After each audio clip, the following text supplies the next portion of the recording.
hi, I'm Dave Laribee. I work in kind of the enterprise transformation space. Big enterprises trying to adopt DevOps, move from, into a product model, sometimes agile lean workflow, that kind of stuff. So that's just kind of where I'm coming from.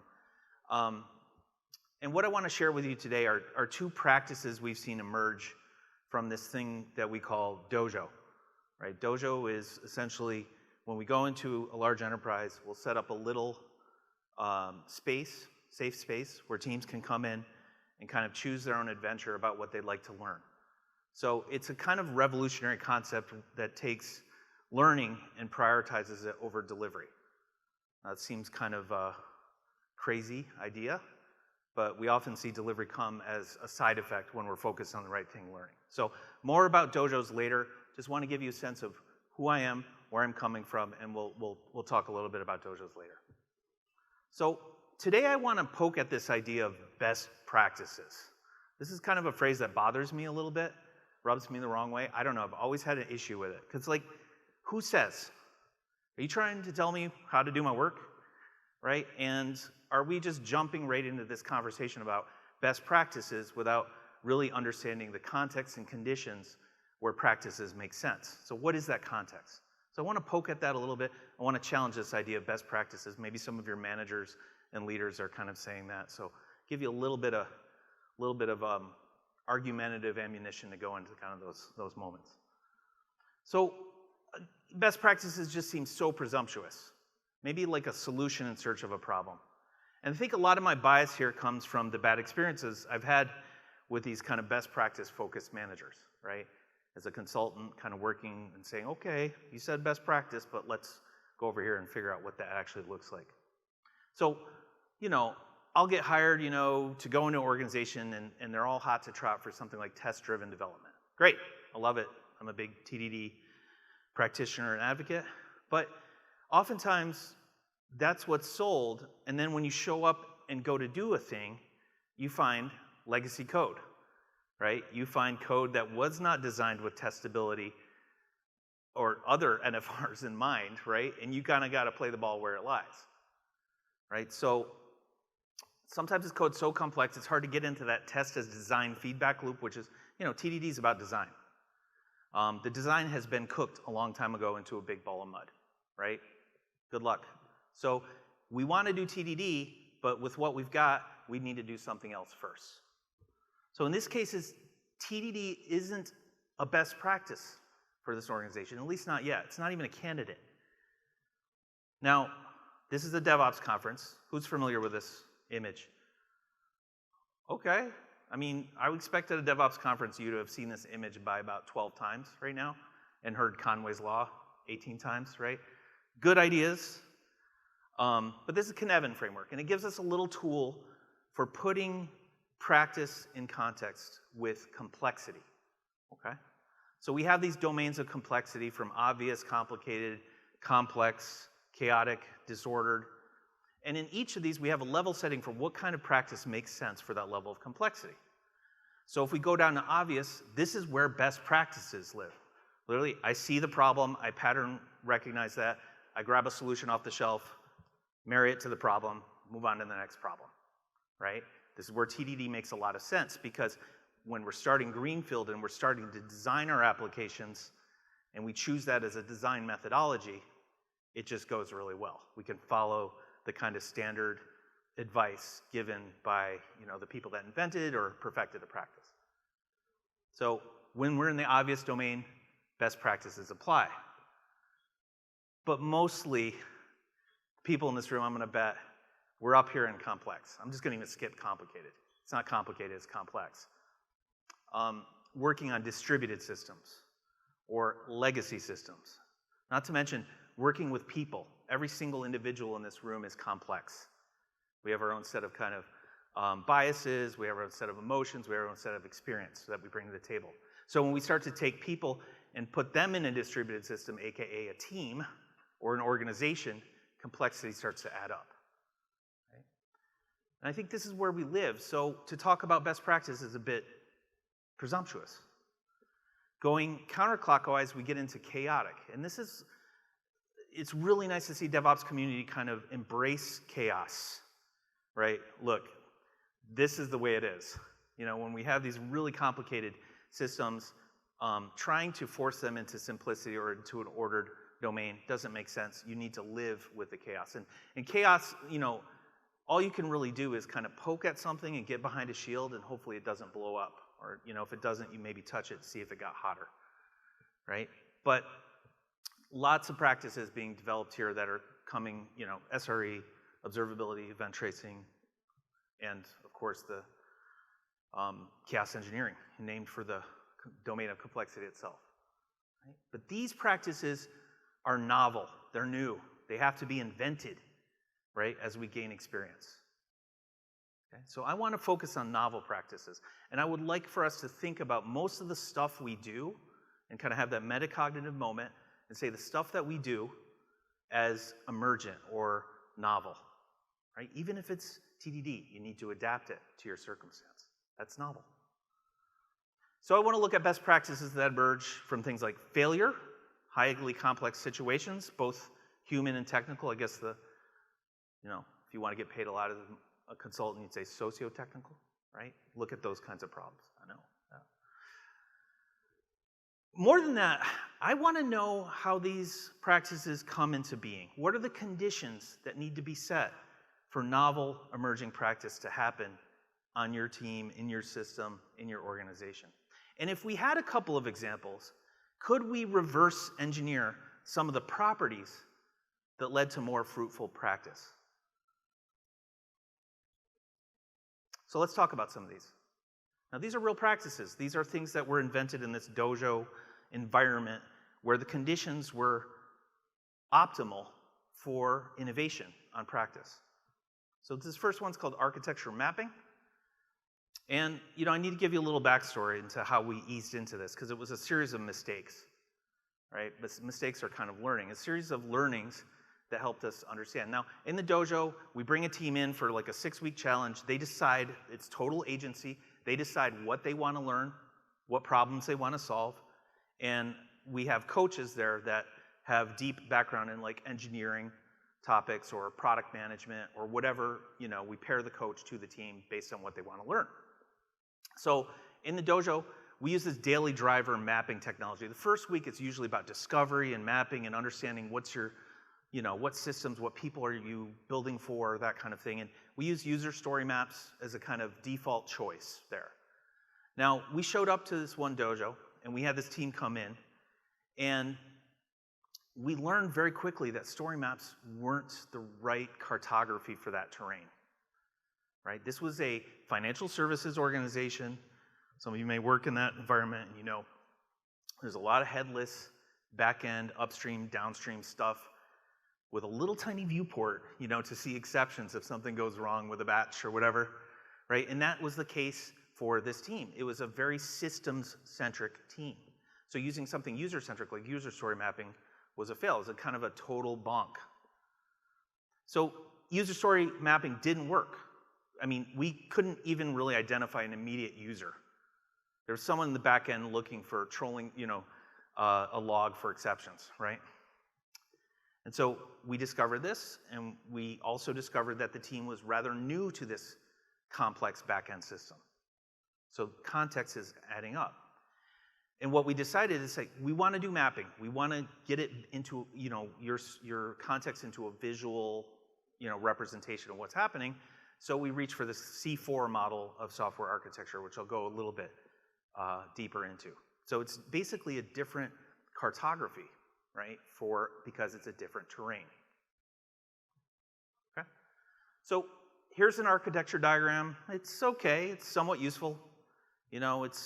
Was drawn by someone. It's got some nice labels and some nice symbols. We could maybe derive a legend. And here's another architecture diagram. Maybe on Bake Off, they might call this rather informal, right? And speaking of informal, this one's really informal. The interesting thing is these are all views produced by individuals of the same system, okay? So what this means is you have folks walking around on your team that have different ideas about how the system is structured, in their head. This seems like an alignment opportunity. This seems like an opportunity to bring those people together with a shared visual representation external to their wetware. Right? So it tells us something about the shared mental state or the shared mental model of the team. So C4 model is c4model.com. If you ever have to do an architecture diagram, go there. I mean, this is really easy to pick up. You could pick it up in an afternoon, start tooling with it. It's one of the easiest things you could learn. So the power to weight ratio, as far as a practice, is really there. But one of the things C4 does really, really well is it starts breaking things down into levels of detail. So at the top level, top C, we have like system context or landscape, where we can see how all of our systems interact with upstream, downstream systems and queues and, you know, whatever, right? How does the whole thing work? And this view really invites a lot of people to the party. You know, leaders can kind of grok what's happening in this view. You know, everyone on the team, everyone in the organization, all the stakeholders can kind of look at it. But if we look at any one of those systems at the top level, we can crack it open and then say, okay, for this particular system, what containers are in play? Now, this isn't like Docker container or anything like that, just generic tech stacks. These are things you tend to deploy as units. These tend to be like, you know, Angular bundle over an S3 bucket, or tends to be things like, you know, PostgreSQL data store, right? But you can start to get a little bit nerdier, and this is where the DevOps stuff, people kind of perk up and they're like, okay, I can kind of see what the technical stacks are. And any given container, as you can probably guess, you can crack that open and start looking at the components. And this is where we get into things like logical architecture, application architecture, the kind of key patterns that make your application work, right? And we wouldn't necessarily diagram everything, we would just diagram the most important parts. But this is where your developer really starts to perk up and say, okay, now I understand what's going into the system. So we're getting this view of the system at different levels. Really powerful technique. So I'm going to take you through an origin story of this practice, and this is a real example. So which is why it's blurred out. So I'll typically start with C1, and by example, I'll grab a marker, I'll get on Miro or Mural or Lucid or whatever we're using, and I'll just start showing them the ropes of C4. You know, and saying, okay, well, what's our main system that we're looking at? This case is called Flex. What are the immediate dependencies around that? And they start to get a little bit of the handle on C4 model. So if I zoom in and flex and invite someone to the party, so now I'm mixing practices. Now I'm kind of mixing like mob or ensemble programming with architecture diagramming. Things are getting really weird. Not for me, but it's an experiment. I don't know if this is going to work out, but I'm inviting someone else to the party, and I'm kind of, as a coach, fading into the background and just providing some SME around C4 model, or providing some encouragement around volunteering to take a turn at the board, right? But we're doing this in front of a group, right? So here's another view. So you can, I'm back there doing in photographer mode, but you can see people start to perk up from their laptops. You can see people start to engage. I don't know about you, but like when quarantine happened, is it still happening? Doesn't seem like it. I don't know, but when that happened, engagement and participation went boom. It's really hard to get people to turn cameras on. It's really hard to get people to engage on a Zoom or a MS Teams call or whatever, right? But this is nice. So this is before times, obviously. But people are kind of looking at it, and they're engaging, and you know, they know their number's coming up. It's going to be their turn to drive the navigation of, or drive the architecture diagram. So then fast forward a day, and we've gotten it down to the container level. And you can't really see too much here, but you can see that whiteboard has a bunch of stickies with a bunch of lines connected. So I can start to draw inference and say, gee, seems like you may have a coupling problem here. I don't know, but let's explore that. Maybe that's a necessary coupling, maybe not. But everyone's around here making reason and inference around a projection of the system. The system becomes observable in a way it wasn't before. Okay. So it's a weird mashup. This is a new practice. It combines a bunch of things that I described before. What I think is most interesting is we then went back to story maps And it's a little hard to see, but you can see these kind of train lines through the story maps. These are journeys. So in a product context where we have a user story map, we might make cuts through that map and say, here's what we intend to deliver. This is an MVP, right? Or we might say, this looks a little risky, so we're gonna bring UX design and research to do a high fidelity prototype and user, that's the kind of product context. So we borrowed that idea and we brought that into an architecture context on a lark. This is many of these don't work out, right? This is just one that worked out. And you could see someone found some red string and we started plotting the journey, and what this journey is a big architectural refactoring to a system that's gonna change. And that red string becomes the path that we're gonna take as a development team to make that change happen. The yellow stickies become our tickets or our user stories or whatever we wanna call them, but really they're the impacts and the waypoints in that journey. Sometimes it's refactor technical debt, sometimes it's excise a component to a microservice, sometimes, you get the drift, right? So really powerful technique I've never seen. Doesn't mean it doesn't exist somewhere, but I've never seen. And created in a group. So what you're not seeing in this picture is the guy at the front is a tech lead, and he's describing his team's idea for refactoring to a very seasoned architect in this firm. This person is 30 years experience at this firm. They know everything about a super complex domain, and they're giving validation. This is an inversion of the power dynamic that we may call out as ivory tower architecture. This is architect as consultant, architect as coach, architecture as a team capability, right? Everyone's capable of architecture. We've democratized it. So architecture is a whole team activity. Mental models are converging. Participation and engagement are increasing. The people this is my preachy moment, right? The people working on a system are an important part of that system. And if they don't have a similar understanding of that system, then we're operating from a position of unnecessary complexity and chaos, right? This is solvable with this practice or a practice like it. Plotting journeys and diagrams helps us pre-visualize these risky changes and helps the whole team get on the same page about the purpose of what we're doing, but also the sequence of events to make a complex architectural refactoring happen. Okay, so that's one practice. It's novel. It's a jumble of a lot of different practices reconfigured to a new context. And I want to talk about a new one. This was called refactoring with observability until someone corrected me that knows more than I do about this stuff. So it's now called refactoring with telemetry. So we all know refactoring, right? Changing the structure of code without changing its behavior, introducing new behaviors. It's literally moving the furniture around, but we're not adding or subtracting any furniture, right? And we do this to make our application code look more lucid, to scan better, to read better. Refactoring is part of a complete, healthy, extreme programming breakfast. Any XP people? Hey, okay. So you XP people know XP is many things. It's a lifestyle, right? But amongst other things, XP is a collection of practices, many of which DevOps is kind of built on these days or are inclusive to the DevOps toolbox. Refactoring, TDD, continuous integration, which would give rise to continuous deployment, delivery, version control, which would give rise to trunk-based development. So it's kind of this historical thing that's still relevant. So refactoring, it's good. And refactoring goes with TDD, right?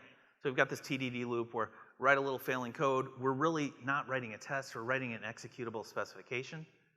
And that's a forcing function to make sure that we know what we're doing and where we're headed. And if we don't, that's a human problem. Let's go solve that, and then let's figure out where we're headed. So we get into that, right? We get it to pass. It's green. We run the tests. All good. Then we look at our code and say, what about this sucks? What about this doesn't read right? What could be more expressive? And then we'll make these little transformations to the code that only change structure, not behavior. Rinse and repeat, rinse and repeat. I did this with a team back in 2006. within a year, we had something like 10,000 unit tests as a result of this. We had 0 integration tests. We would get 1 bug a quarter, right? So these are the kind of wild claims XP people make, but they're true. So that's all good.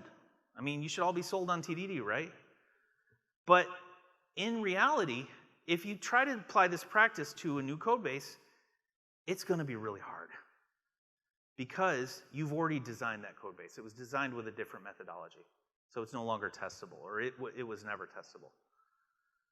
Ideally, also, when you're refactoring, you've got those tests, and if you don't have all those 10,000 tests to validate that you didn't actually change behavior, then you're kind of at the mercy of your, IntelliJ or whatever, your automated refactoring tool, Visual Studio, whatever. So those are pretty good. In reality, they're pretty good. But it would be nice to have that safety net of tests. The other thing that's kind of tough about this is it's high skill, high discipline, high commitment. It's not easy. You have to have the time and the will to do this. And lastly, if we're refactoring, what are we refactoring to? We need to have a shared sensibility about what good code looks like, about where we're trying to take things. So there are some challenges. It's a learning thing. It's a kind of a long learning curve. So back to TDD. In those circumstances, we might need a different loop. First thing we're going to want to do is find a target. What do we even refactor? And if we have a team of maybe some more junior engineers, or we have a team that's just together and there's a skills disparity, we're going to need to kind of level set on what makes a good thing. So I like to use a few ways. We can use intuition or consensus. I just worked on this module and it's kind of hot garbage and I wish it were better. Cool, that's a target. We could use archaeological kind of perspective and say we had N ways of doing things and we never cleaned up the old ways, so let's clean up those ways. We could use code smells and say, oh, it looks like you're using a lot of ints and strings and stuff here, and you really want maybe more of a domain-specific type or something like that. But you need to know about code smells there, and you can't necessarily count on a team knowing that stuff, so you need to educate them as you go. My favorite and what we're going to focus on today is using a static analysis tool to find nice, juicy refactoring targets and go do that. So we find our target, however we find that, and then we engage in this inside loop. So we're going to make a refactoring, and then we're going to run our static analysis tool and say what happened, and then we'll have a conversation. And rinse and repeat, dozens of times over a few days. Now, a few benefits here to this is aesthetic convergence. It's not how I do it, it's not my style, it's how we do it, it's our style, right? Another thing too is a way to deploy technical expertise in your organization. So you have a technical coach, joins the team for a while, gets them educated up on this stuff, and then fades into the background. So coaching isn't babysitting, it's not a full-time occupation, it's not scrum mastering. And what I really like to use here are kind of off-the-shelf code metrics, like scale has a maintainability index, you can look that up. Cyclomatic complexity is another one, sometimes afferent coupling. But I'll kind of pick a few metrics that we're going to go after. And lastly, once we get done, we push units, make bank, commit, push. Okay, so I'm going to give you an example of this. This is a tool called NDepend. It's for .NET. There's JArchitect for JVM. But essentially, you run it against your binaries, and it will kind of crack them open and do all this analysis on the code quality metrics of that thing. What you're seeing here is that big red box. The boxes are methods, okay? The size of the box relates to the amount of lines of code in a method. Not a great metric on its own, but we'll get there.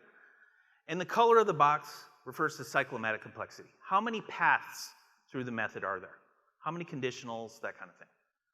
So in this one, I'm looking at calculate total method as a good refactoring target. It's red, it's big, it's juicy, it's right there in your face. It has me enraged as a bull, right? That's what it looks like. Now, is this the worst code in the world? No, this is janky code I just wrote for this presentation purpose. I can't really share client code. So it's not the worst, but it's certainly not the best. We could definitely shorten it. We could definitely manage complexity a little bit better. So what I want to do is I found my target. I now want to select these statements, and I'm just going to do an automated refactor tool. This is not super interesting on its own, right? But what I'm doing is saying these statements seem to go together. They're cohesive. I don't have temporal coupling in the order of the statements.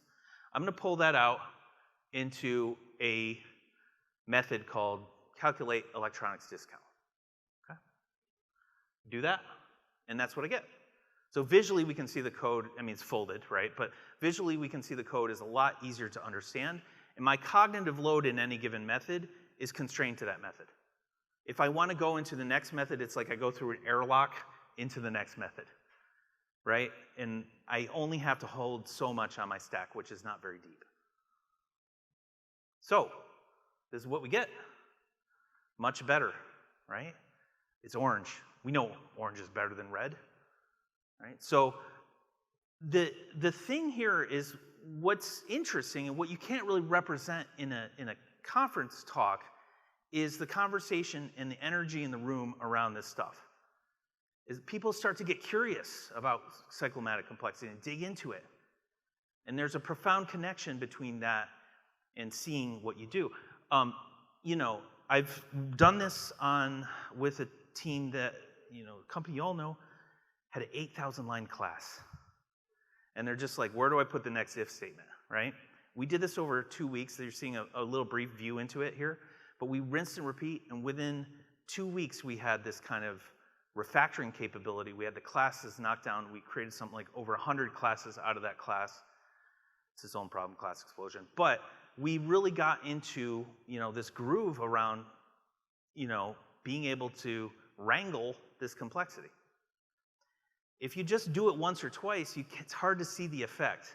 But if you do it all the time and that unconscious or that conscious discipline turns into unconscious habit, that's where the team elevates. Right? Little changes every day make a difference. So, novel practice. Before we can refactor and get into TDD, we need a team shared understanding of what good code looks like. We need to take those arguments off the board. Right? If we can visualize the impact our actions have on our code, we're going to be more motivated to keep those actions up and make it just habit. So it's not a lot of extra work. It's just the way I do work. And for me, the money here is really about letting this complex learning emerge from continuous doing. The learning doesn't come from some joker like me lecturing at your face. The learning comes from the collective sense of doing. That's profound to me. So, a couple of novel practices there. I should mention, these are practices we use all of the time now when we match the context. So the practice is moving around that Kinevin diagram. But we discovered them in this thing called dojos. And these are places where we can repeat and experiment and fail and learn and try something new until we get something that sticks. Now, I love this idea that there's only ever 3 best practices you ever need to really concern yourself with, and then you can just, you know, cruise, right? Learning. The team routinely modifies its behavior based on insight. Experimentation. The team's open to trying things and failing, and we have a psychological safety kind of bedrock, you know, built on that. So we can try things. We know how, we have the rigor to make sure our experiments are small, so if they do fail, not a big deal, we learn something. And situational awareness.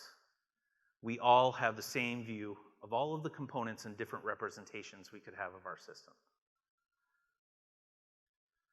The dojo approach is more principle than practice or process driven, and I think that's the way forward. I think this kind of solves all the agile, you know, right? If we kind of stick to these principles and we operate from these principles, novel practice, emergent practice becomes possible. You can see in architectural mapping and refactoring with telemetry some of these principles. Certainly use the buddy system, right? We're being collaborative. Align learning to the team's actual work and not simulations or contrived examples or labs. Make everything visible. I mean, we started with that, right? Everything is visible. Visual is valuable. And learning over delivery. Delivery will come as a happy side effect.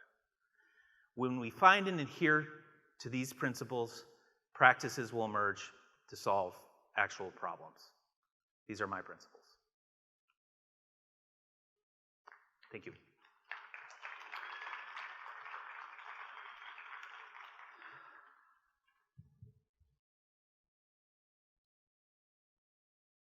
Cut off, so. No, I think we're at time, yeah. I'll be around. Feel free to grab me if you want to jam a little bit. Yes, oh, do we? Okay, cool. Go to Q&A, go for it. Bring it.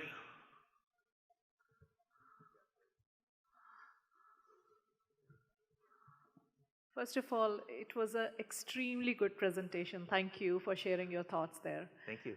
My question is related to your C4 model, which you were referring to. That was pretty insightful.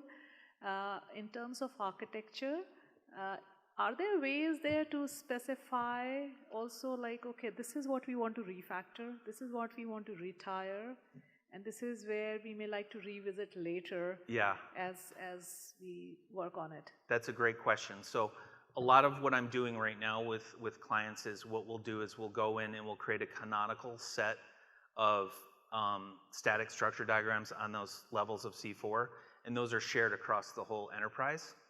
And then what we'll do is we'll create diagrams, or we'll create like a legend that says, okay, this is a hotspot, this part of the system's changing, so you can drill in.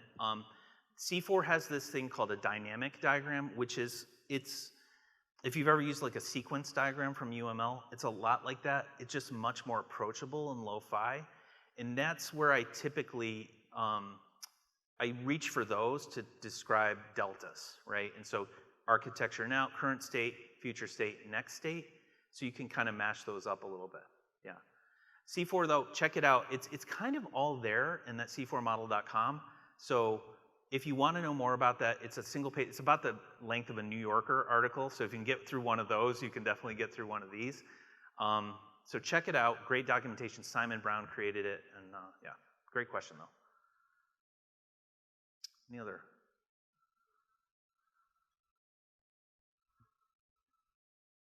What an amazing venue. Okay. Find me if you have questions. Thank you so much. Appreciate it.